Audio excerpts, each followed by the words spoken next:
So the Millennium Stadium in Cardiff, one of the kind of big rugby arenas, full house there is always probably something every rugby player wants to do. 2 years ago when you played there, it was an empty stadium. Would this weekend in front of a packed Millennium Stadium playing test match, is that a kind of a bucket list item? I suppose it's certainly a big challenge, isn't it? Yeah, it's going to be a bit different from the last time an empty stadium there. I've been to a match or two in the Millennium Stadium, and I think everyone's aware of the atmosphere, especially when the roof's closed, that can be generated by their fans and the away fans. So I think it's an exciting place to go, and yeah, I think we're all looking forward to that challenge. What games were you at there? How old were you? I was at the Ireland-Argentina game in the World Cup, unfortunately, and the night before that France-New Zealand game as well. So got to them. Looking around going, God, I wonder someday will I be able to No, I didn't think at the time. Definitely not. I think I was probably in the sub academy, playing with UCD, not even Irish under-20s at that stage. So it was a long time away in my mind. This is your third full Six Nations campaign now. I know you played the tail end of the 2020 season, but how much do you think the team in general has developed from when you came in October 2020? Yeah, we've been coming together nicely. I think building like a lot of experience. I suppose when I first came in, it was also the first time the likes of Caelan, Ronan Kelleher, and a new batch of lads were coming in with new coaches as well. So we've learnt a lot through a lot of ups and downs along the way. But yeah, we're a pretty close group, and it's such a competitive one as well, with new and fresh faces coming in each camp, pushing for places. How do you go about preparing for a team like Wales that have had such change over the last couple of months? I suppose the nature of it being the first game, a lot of it's focusing on ourselves, worrying about what we can control and getting up to speed again with everything. I think that's why coming over here, being together sort of 24/7 for a week's a great opportunity for us just to get back up to speed. And like Wales it's always such a challenge. Like we haven't won there for a few years now. It's a real tough place to go. So yeah, we're not underestimating the challenge and how important that first game will be for us. And just finally then, for the campaign as a whole, you've had the Triple Crown, you've got a series win in New Zealand, but how much of a next step for the team would it be to get your hands on like a full championship success? Yeah, that's what we're definitely all chasing. I've never experienced it. I know some of the lads have in that 2018 side, and I suppose we're all pretty determined to do it again. And I think it's obviously taking it one game at a time, though, isn't it? It's worrying about this Wales game, because you have to control what you're able to. People, teams come a long way, as you say. Does it need to win a championship now? I suppose that's the challenge. That's the goal. That's the goal the coaches are setting. We're setting for ourselves. So yeah, that's what we're definitely going to be aiming for. And I think we've the capabilities too. So it's just about performing individually and collectively now. I think Andy Barrow said that the speaking after the autumn was that there would be some honest feedback, was the phrase he used, before you guys got together. Can you give us a sense of what that feedback was and what happened? Yeah, like I don't think we probably performed to our best of our ability over those 3 games. I know it was still such a successful campaign with 3 wins, but I don't think we quite clicked in a lot of the areas. Obviously, great beating South Africa, but then we probably slipped down in our standards against Fiji, and probably wasn't the most polished performance against Australia there. So there's a lot of learnings we've taken from the autumn, and I think to go and compete in the Six Nations, and if we're talking about winning the championship and going over to Wales and beating them in their home turf, we're going to have to be a lot better than what we were in the autumn. The word grow is used all the time by Andy and by the leaders of the team whenever they speak to media. I know you guys. Just what happened back in 2019, and you weren't around obviously, and does it hang over the Irish national rugby team, and is that why the focus is on constantly improving, even though as you are, we're a number one ranked team right now?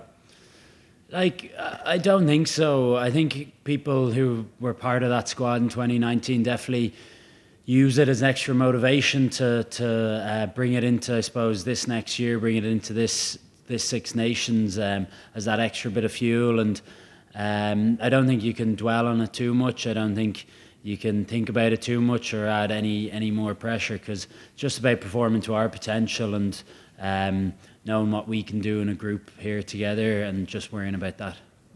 And in that growing, what do you need to add to the Six Nations to get better than what you already are? There's lots of small areas. I know Australia, personally, from a back three perspective, probably dominated us in the air. I think Wales can be a quite pragmatic team. So they'll probably go there earlier. So that's an area of the game our little mini units focusing on, and I'm sure all the different mini units have different things that they're going to be trying to improve and focusing on over the last 10 days and leading into the Wales game now. Just finally for me then, the other thing that guys around the team and the coach talk about is the environment. And how positive environment they're trying to create. What does that actually mean? Maybe explain to maybe people watching, from fans of the team, kind of want to understand, what does that actually mean for you guys within the camp, and what is that positive environment look like? I suppose it's a lot of player ownership. It's player led. We've got a great leadership group, and I think there's a shared responsibility throughout the team now. And I think the coaches have acted as facilitators in that regard. I think we've got a good balance of, I suppose, working hard when we're on it, but also enjoying our time off and enjoying each other's company and really getting to know each other well, so that we can connect better off the field, but more importantly on it as well. So yeah, a few factors to it, but hopefully that'll give you a bit of an insight. Over the years when you were watching Ireland when you were a young cub, it tended to be underdogs. In recent years, Ireland tended to win the most tournaments now as favourites. Do you enjoy that, Tadhg? I don't, to be honest, look at it or think about it. I suppose going over to Wales, like, it's going to be such a tough game. Obviously, haven't won there in a good few years. I think the lads have been talking about how hard of a place it is to go, how loud it can be. So we're definitely not getting comfortable or seeing ourselves in that regard. How much does the Leinster factor help? Because every year you guys are talked up as well. Is that something that you can kind of bring into the national setup? I suppose what's good in that regard is that there's a huge crossover with the amount of players. So I'd like to think we have that bit of cohesion coming from Leinster into Ireland, and I'd like to think that's a bit of a point of difference for us. That I suppose.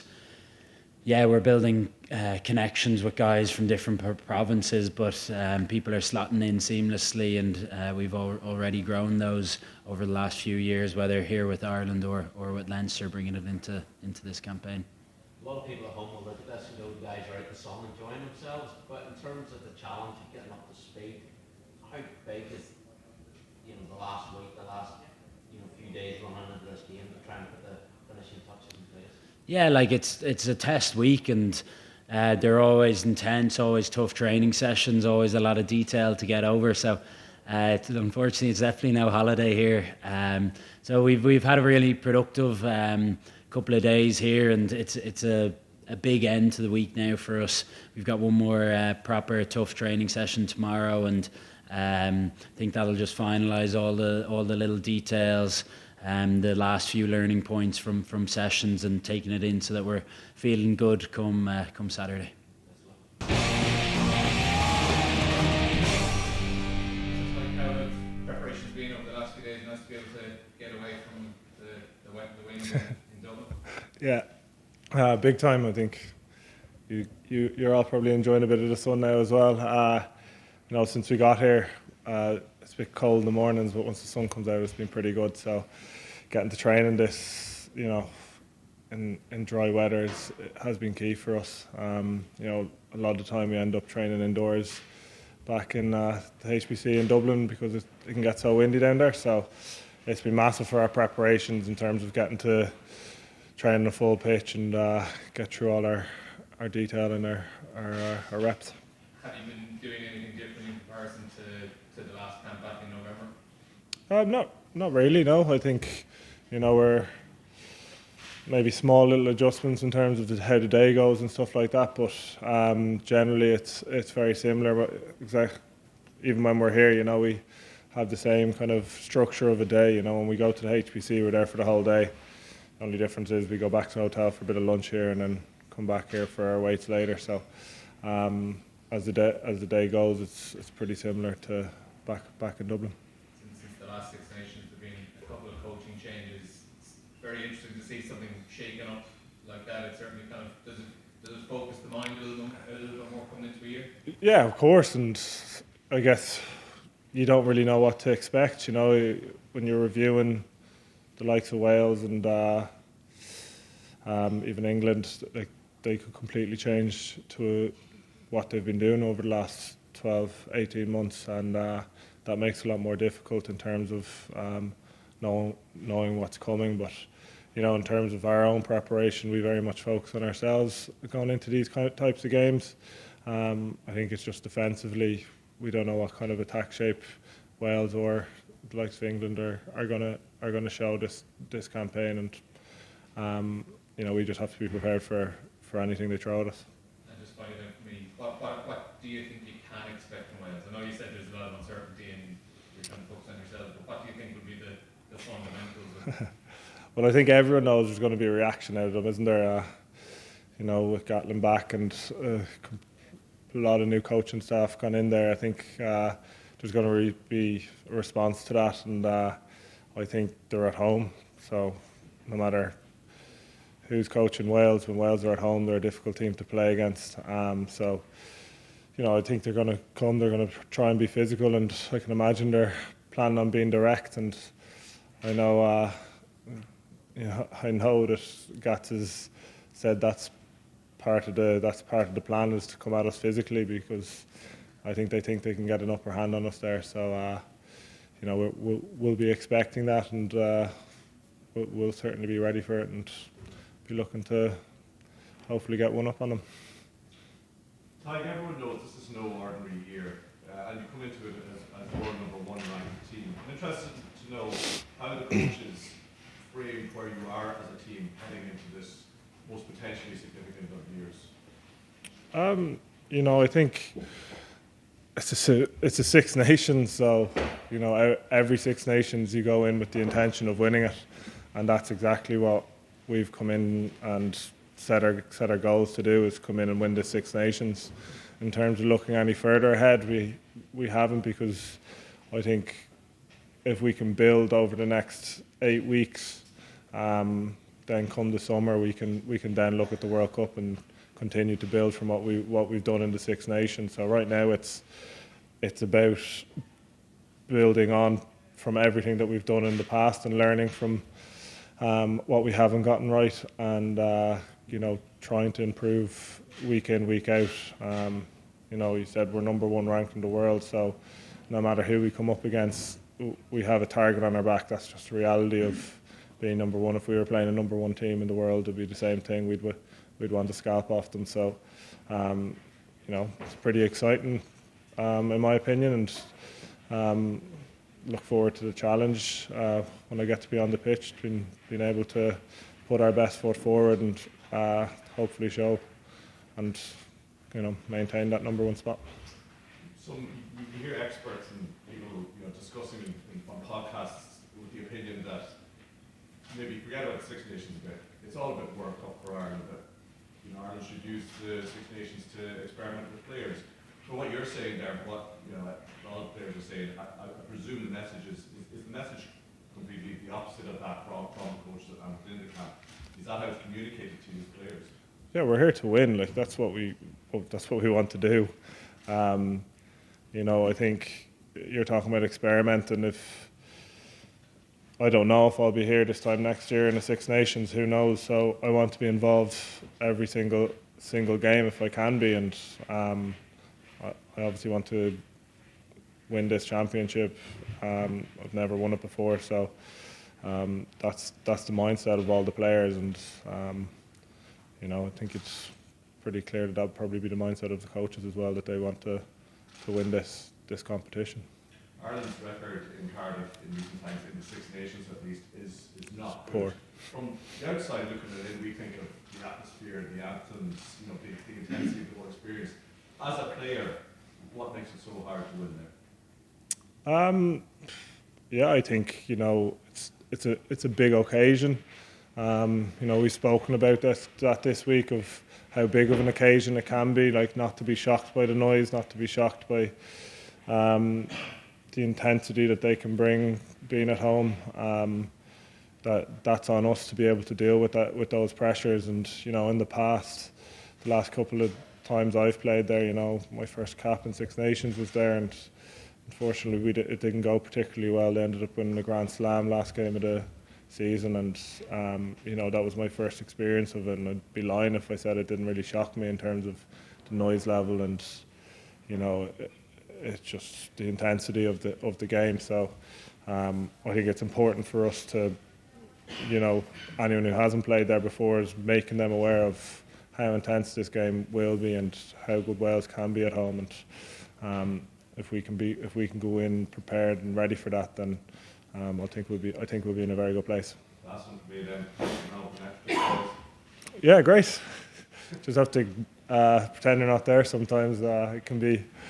So it was a bit strange at the start, but since then I think you just get used to it pretty quickly, and it's been all good so far. Ready for global stardom? I don't know about that now. How